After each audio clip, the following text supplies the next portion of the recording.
What's up, YouTube? Welcome back to my channel. You seen the thumbnail on the title. Let's get right into it. My first DUI.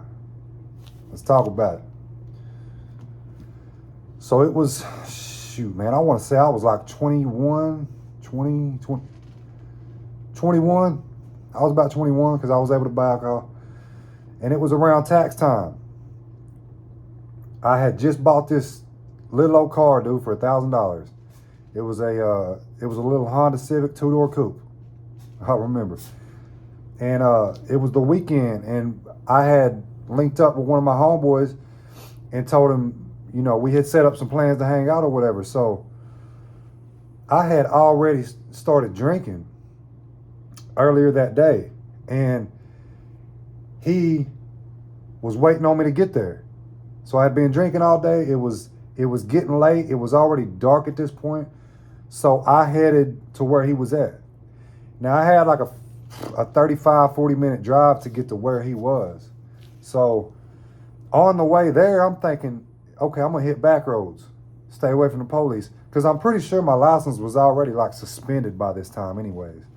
So I'm trying to like avoid the police at all costs. So I hit the back roads. I knew how to get all the way where he was, taking the back roads. So I'm on these back roads.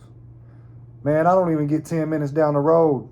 I look up and I got a 12 pack of alcohol in the passenger seat. I got an open container that I'm drinking on the way there.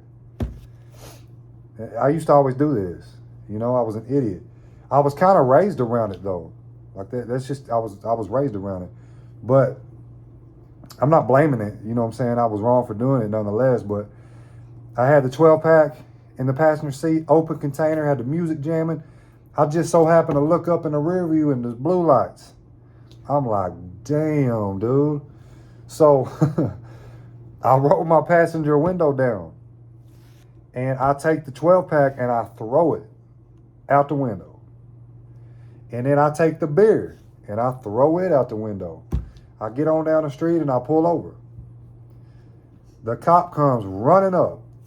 What did you throw out the car? What did you throw out the car? I'm like, I don't know what you're talking about, bro. I didn't throw nothing out of the car. He's like, yeah, you did. You gonna sit right here and I'm gonna go back and find it. So they go back looking. It was two of them. He waits for the other patrol officer to get there to watch me while he goes back and looks for the beard. So he goes back. I'm thinking, yeah, they probably gonna find that shit, whatever. And he don't find it though. He comes back and he's like, you know, I didn't find it, but I know you're drunk. Get out. I smell alcohol. We're going to give you a sobriety test. I'm like, okay, man, whatever you say. I do the little sobriety test, you know, the walk the straight line. They look in your eyes with the flashlight, you know, the whole nine. Now, this is my first DUI. I got 3 other stories I'm going to be talking about because I've been arrested for DUI 4 times in my life. But we're doing a sobriety test. He determines I'm drunk.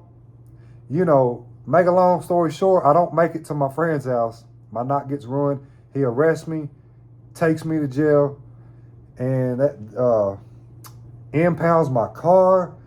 And I forget how I end up getting out of jail, but I sit in jail for a couple of days. I think somebody comes and bonds me out or whatever. I get out of jail, then I got to go get my car out the impound because that's what happens when you, for those of you that have been arrested for DUI, when they arrest you, they call a record service to come get your car, and then they take it to the nearest impound lot. So when I get out, I'm calling around trying to find out where my car is. I go get my car, and I forget even how much it cost me, a couple $100 probably. I go get my car, and everything's good. Everything's not good. You know, I got a DUI. I'm looking at, you know, the whole little period of this this altercation. I end up, you know, on your first offense DUI in Tennessee anyways, you lose your license for a year. You got to spend 48 hours in jail, $1,500 fine, yada, yada, yada. And then it just progressively gets worse and worse and worse as you catch DUIs. Now, let's talk about the aftermath of the DUI. I didn't learn. I kept doing the same thing. I didn't go get my license back. I drove around without driver's license. And, you know, I stayed Now, the difference between having your license suspended, like if you don't pay a ticket or something and they suspend your license, they can take you to jail for that, but it's not like automatic. It's not mandatory. They can just take you if they choose to. That's on a violated, or not a violated, but a suspended driver's license.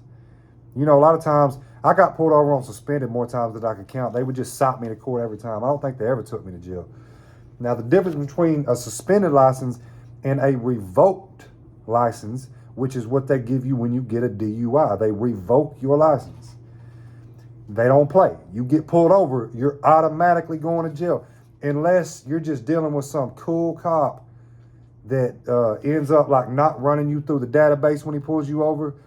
Because, and you know, with body cams and things like that, you're hit as soon as you get pulled over. They can't even be cool with you because you're on camera. You know what I'm saying? I actually had a cop let me go one time on a revoked license. He was cool with me, and I guess he gave me a break and let me go. They're not supposed to do that. You get pulled over with a revoked driver's license, you're going to jail.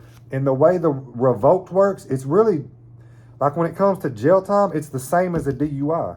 Like when you get a first offense DUI, the jail time is 48 hours. Second offense is 45 days. Third offense is 120 days, I believe. And I think a fourth offense is like 6 months or something like that, which is what I'm looking at right now. So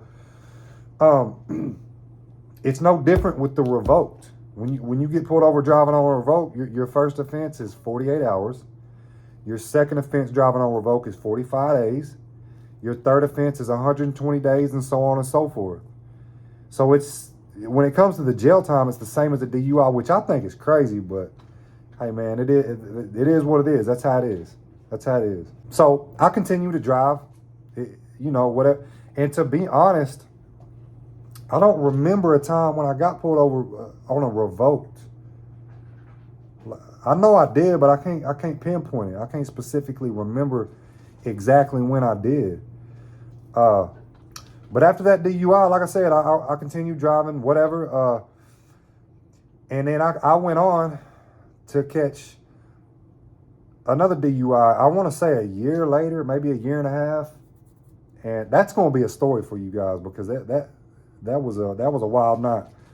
I got tased by the police and everything that night. But I'm gonna end up talking about that, you know. But this is my first DUI. Trying to make sure I ain't leave nothing out the video. It was, man, them DUIs will ruin your life. They'll ruin your life because you got to drive, man. You get in situations in life where you need to drive. Like you need to get back and forth to work. You just need to drive sometimes. So, you know, if you take anything from this video, don't drink and drive. I mean, don't drink and drive because you can kill somebody or you can kill yourself. That's the main reason. But don't drink and drive because if you get pulled over and get a DUI, it's going to affect your life in a huge negative way. You don't want any DUIs, man. They've been a big problem in my life. I can't seem to stop getting them. Going through it now, going through a third and a fourth offense right now. Can't seem to stop getting them, man. But hopefully I learned my lesson this time. And, you know, you already know what it is, guys. I'm just a guy that decided to get on YouTube, share his life with the world. And as always, peace out.